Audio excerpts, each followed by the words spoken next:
So I'll walk you guys through what a good company looks like and what a bad one looks like, and then we'll wrap up in the next week. We'll do a few more. I want to get that evil eye from Rashad, you know. Bet.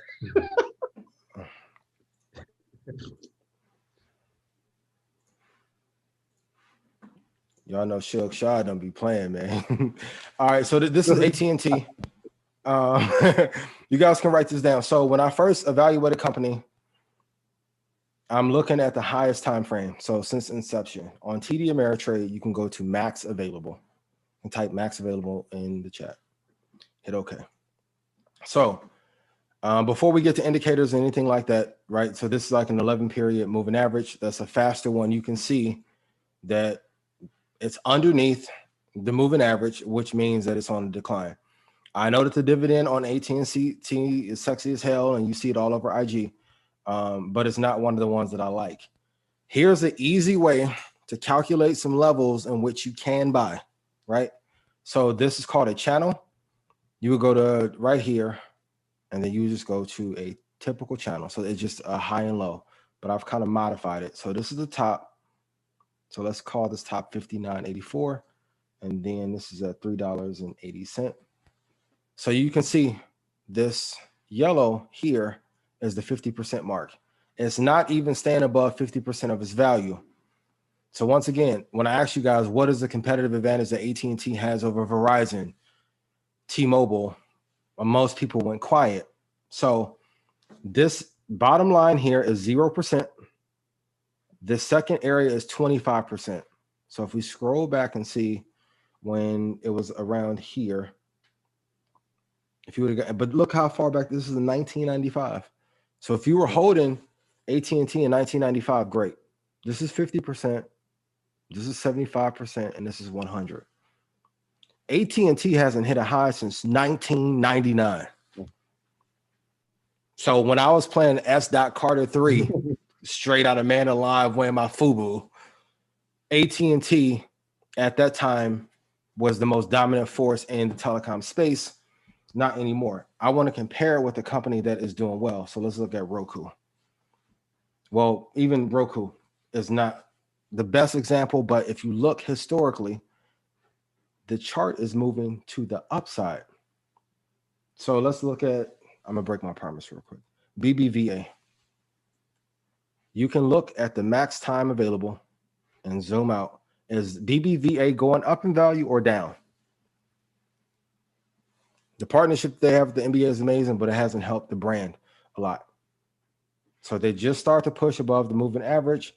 But if I had a stock and back here it was at 19, so let's put 19 up here, and it got down to these lows, because everyone isn't getting in at the rock bottom, this stock is normally going to go back to the downside. I like companies that print highs and continue to go higher. Yes, they're expensive, but I want to get them on sale in comparison. So if I look at like Netflix, look at the growth of Netflix. So since 2002, shout out to everybody I was at IU with. Chris Rice, I think, was the first person that had the actual DVDs. I was like, damn, you balling. You got 4 DVDs in here? All right. But if you look throughout the years, the value has went higher. Now, I don't like the capital costs required, but from a technical analysis standpoint, look at this.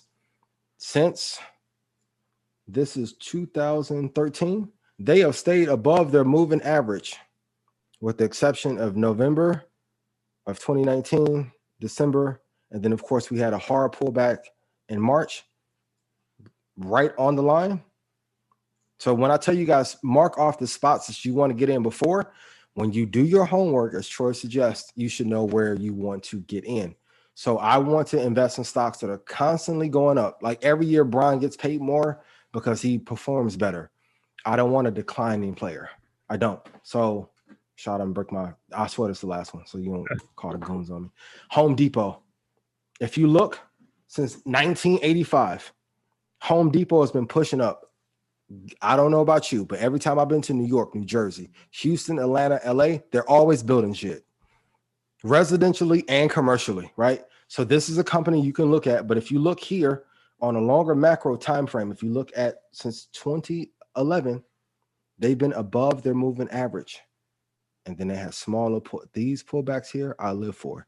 So when it dropped this far in March, when everyone was panicking, I'm like, do you really think people are going to stop building homes?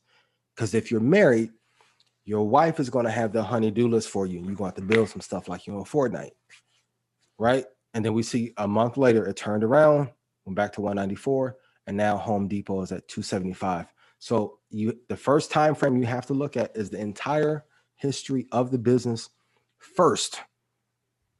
Most traders that invest, you're looking at too short of a time frame.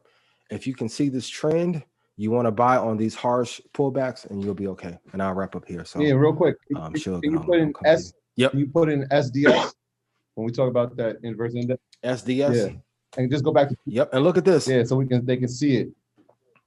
That financial crisis. So if you look back here, the crisis, this is the high. So you can make money. So here's a trick that most people don't tell you, and publicly, because they don't want to get chastised. When markets collapse, it's a tremendous opportunity to short the market and make money. And then also and Kramer always says that there's a bull market somewhere. You have to look. Now, these positions I will not stay in longer than 20 or 30 days. But SDS went from 1157 roughly to a high of 2131.20. And look what it's done since March.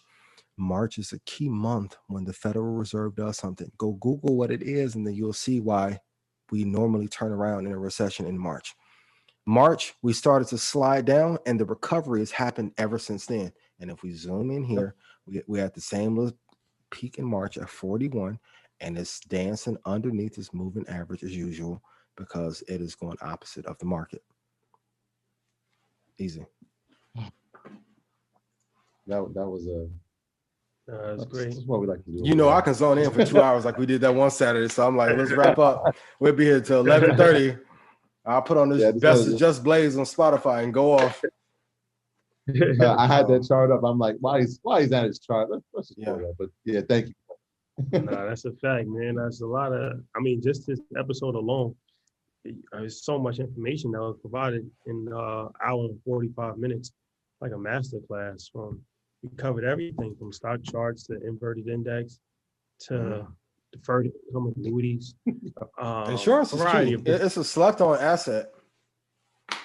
It's a slept-on and fixed income products, slept on, but yeah, it's one of these things where you gotta diversify. Yeah, can't have all your eggs in one basket. Okay. So yeah, man. Once again, thank you guys for rocking with us. Atlanta, it's always a pleasure every time we out here, man. It's like energy out here is unmatched. It's a very special place, man. My graduates from my school being Forbes, bag drop. Bag drop. A mic drop, bag drop. Bag drop.